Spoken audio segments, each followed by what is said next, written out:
Aujourd'hui, j'ai souhaité remettre la main sur le jeu éducatif révolutionnaire du géant américain Texas Instruments, sorti en 1979. En voici justement un à réparer et à décortiquer jusqu'au tréfonds de ses circuits intégrés si nécessaire.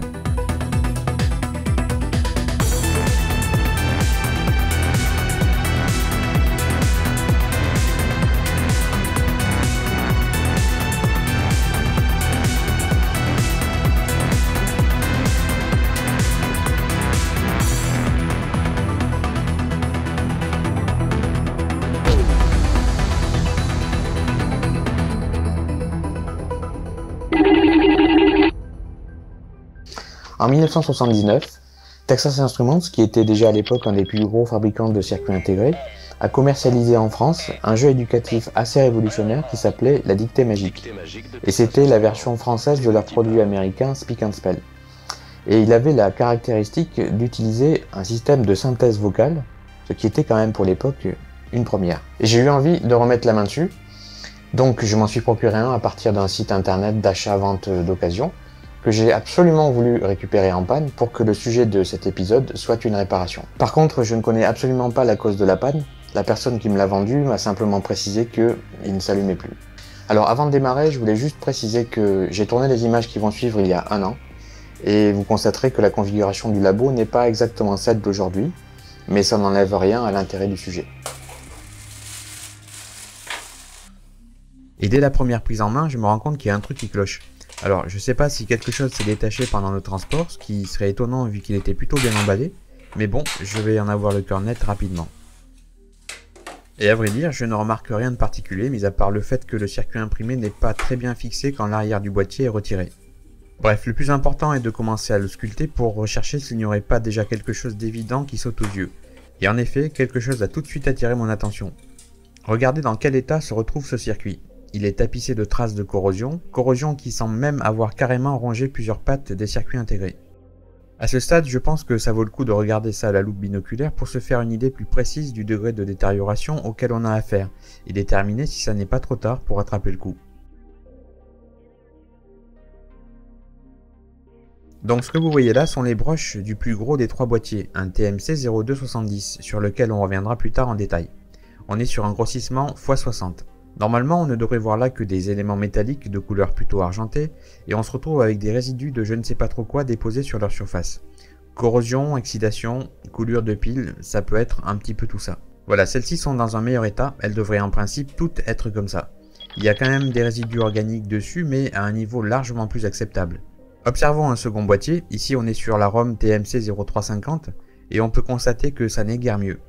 Sauf qu'ici, il semblerait que ça soit plus le circuit imprimé qui ait souffert que les broches mêmes. En tout cas, ce qui est sûr, c'est que ces dégâts ont été produits par une réaction chimique. Bref, j'ai vu ce que je voulais voir, et puisqu'on est à la loupe, je vais en profiter pour vous montrer en très gros plan à quoi ressemble l'afficheur fluorescent de ce jouet de 35 ans. On est juste au niveau d'un digit. Le filament horizontal au tungstène que vous voyez est une cathode. Les parties blanches sont des anodes au phosphore, et la grille fine est placée entre les deux. Le tout est dans un tube sous vide. Je ne vais pas m'attarder là sur le principe de fonctionnement, sachez juste que pour que les électrons atteignent une surface phosphorée pour l'allumer, il faut qu'à la fois la grille et la surface aient un potentiel positif par rapport à la cathode. Pour vous familiariser un peu avec le circuit que nous avons sous les yeux, je vais vous le détailler. On commence par le circuit intégré principal qui est un microcontrôleur 4 bits TMC 0270 dérivé de la famille du TMS 1000 plutôt en vogue à l'époque. On a ensuite une mémoire morte de 16K TMC 0350 contenant l'encodage des mots. Et à ses côtés, un synthétiseur audio TMC 0281 orchestré par le microcontrôleur. Ce connecteur permet d'insérer des modules d'expansion qui ne sont autres que des ROM apportant du coup de nouveaux mots aux exercices. Au centre se trouve le connecteur du clavier à membrane que j'ai toujours trouvé particulièrement insupportable à l'instar de celui du ZX81. L'alimentation optionnelle externe de 6 volts se branchait sur ce connecteur et si mes souvenirs sont bons, elle coûtait un bras à l'époque. On trouve donc ensuite l'afficheur fluorescent sous vide que l'on vient de voir en gros plan il y a une minute. Et pour finir, le module d'alimentation à découpage fabriqué par TDK qui se trouve sur un circuit séparé du reste. Mais avant de continuer sur la réparation, je vous propose d'ailleurs de s'y attarder quelques secondes. En gros, on a affaire là à une alimentation qui fournit deux tensions négatives, du moins 3,5 volts pour les pôles négatifs des circuits intégrés et moins 12 volts pour les segments de l'afficheur fluorescent et pour le haut-parleur. Il n'y a vraiment rien de transcendant là-dedans, l'essentiel du travail est fait par les transistors de découpage et les diodes Zener. Le reste n'est que filtrage. Les tensions mesurées sont relativement approximatives, mais il est vrai qu'avec le temps, cette alimentation a probablement dû perdre un peu de son efficacité. Cependant, son circuit ni même ses composants ne semblent affectés par l'oxydation qui a ravagé la carte mère, ce qui nous ramène au point initial.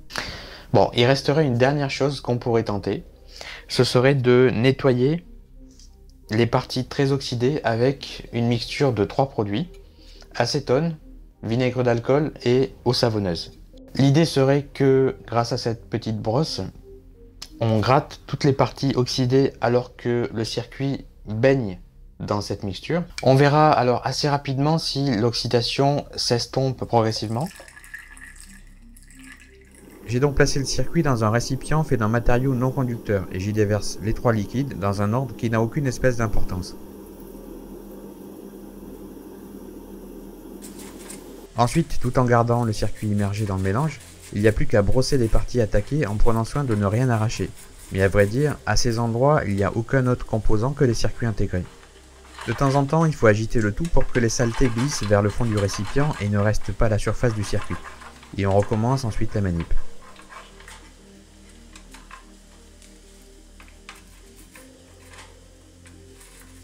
Au bout de 3 ou 4 fois, on rince le tout à l'eau déminéralisée pendant une petite minute. Et voilà le résultat que j'ai obtenu avec cette méthode. Visuellement, c'est assez convaincant. Mais je vous laisse en juger par vous-même avec ce montage avant-après. Et ça mérite même une auscultation à la loupe binoculaire. Donc effectivement, la majorité de la substance oxydée a disparu, les broches ont repris leur coloration initiale. Sur ce TMC 0270, on avait ici une broche complètement noircie par la corrosion. Le reste du boîtier semble en meilleure forme.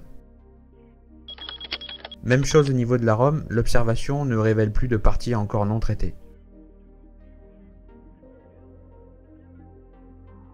Autour du microcontrôleur, j'ai cependant relevé certaines pistes qui ont vraiment souffert, donc il me paraît indispensable de renforcer, voire même refaire les points de soudure au niveau des broches qui en ont le plus besoin. Et d'ailleurs, il en va de même pour les 2 autres circuits intégrés.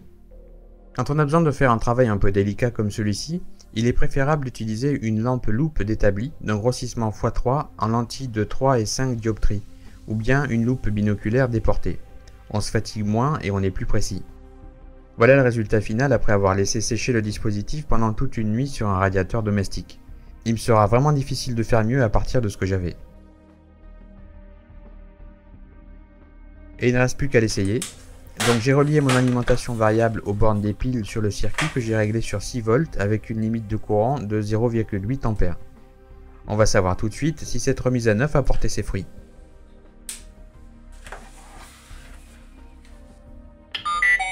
Alors il y a un mieux puisqu'il vient maintenant démarrer, par contre l'affichage ne présage rien de bon. Et le clavier ne répond à aucune pression. Donc en résumé, après sa phase de réveil, le microcontrôleur est dans l'impossibilité de continuer son programme. Bon, pour en savoir plus, il faudrait retracer le signal de A à Z, mais vu l'état dans lequel il était, je ne vais pas perdre mon temps avec ça. Il y a de fortes chances pour que le CPU ou un des autres circuits intégrés soit devenu défaillant. Bon, maintenant que l'on sait qu'il n'y aura malheureusement plus rien à en tirer, je vous propose de regarder de plus près de quoi sont constitués ces circuits intégrés. Et pour cela, je vais devoir procéder en 3 étapes. La première va consister tout simplement à les retirer du circuit imprimé. J'utiliserai mon pistolet à dessouder, ça sera relativement facile. On commence par le microcontrôleur. Voilà une vue intéressante des pistes de ce circuit imprimé double face révélé par transparence. Vous pouvez voir que les résidus d'oxydation restent sur tout ce qui n'a pas été brossé. Autour du synthétiseur audio. Pas très propre sur sa partie ventrale non plus. Et enfin l'arôme, qui a tellement souffert qu'elle se désagrège littéralement après dessoudage en perdant 2 de ses broches sur le circuit. Il ne m'étonnerait pas que la raison pour laquelle le microcontrôleur était bloqué, c'est qu'il ne pouvait plus accéder à la ROM car défaillante. Quoi qu'il en soit, voilà les 3 puces retirées de leur circuit imprimé. La deuxième consistera à creuser au centre du boîtier du circuit intégré une cavité d'une profondeur d'environ 1 mm.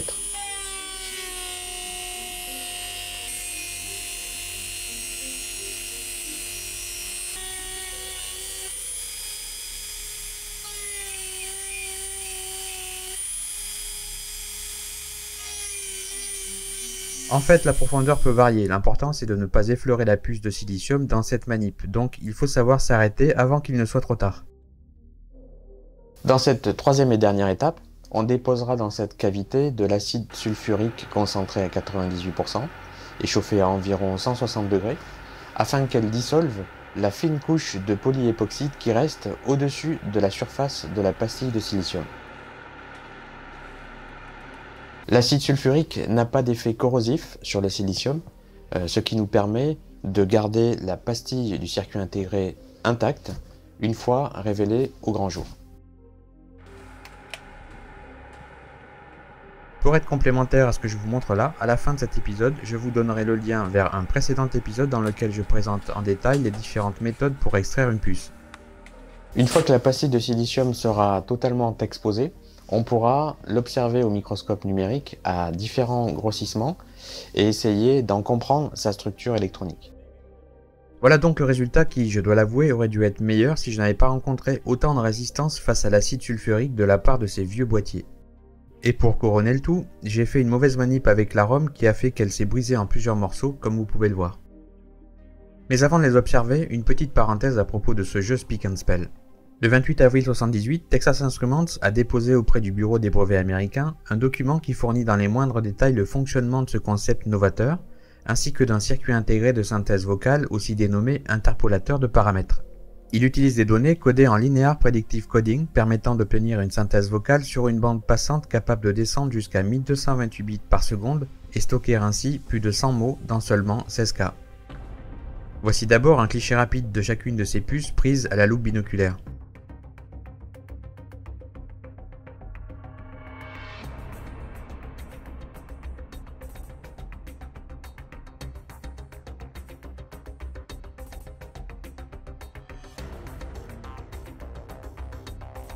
On passe donc à notre analyse microscopique des trois surfaces en commençant par le microcontrôleur TMC0270. Je rappelle que ces puces sont antérieures à 1979 et la finesse de gravure en vigueur à l'époque était de 5 micromètres. Cette puce est donc dérivée de l'architecture du TMS-1000 qui est un des tout premiers microcontrôleurs MOS de l'histoire sorti en 1972. On survole ici le bloc de transistors représentant le module de mémoire RAM dans lequel chaque segment horizontal correspond à une page et on voit donc ici les 8 pages dont elle dispose. Autour de cette RAM se trouve son interface de contrôle qui gère la pagination. Et à côté, vous voyez là ce qui forme l'unité arithmétique logique. Et juste au-dessous, nous avons le générateur d'horloge. On se trouve maintenant au niveau de la large masse ROM. Je zoome jusqu'à un grossissement x600 pour mieux apercevoir les détails. Voilà, vous avez là l'alignement des transistors qui forment cette ROM qui s'étale sur plus de 18 000 bits. On distingue très bien les deux couches du circuit, la première assez claire en avant-plan et la seconde au loin. On continue ce tour d'horizon avec ce qui ressemble au circuit d'interface qui gère les entrées-sorties telles que le clavier et l'afficheur.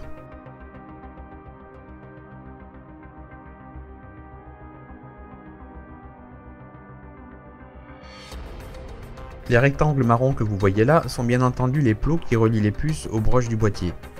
Vous avez aussi sans doute remarqué les petits logos Texas Instruments dispersés sur le circuit.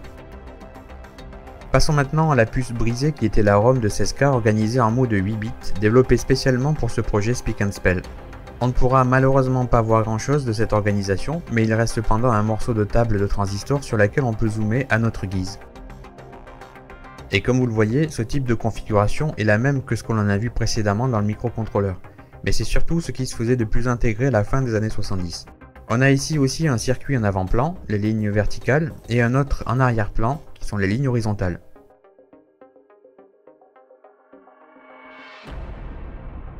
Et on finit par le circuit qui a fait l'objet de ce dépôt de brevet en 1978 et sur lequel je me base pour le comprendre.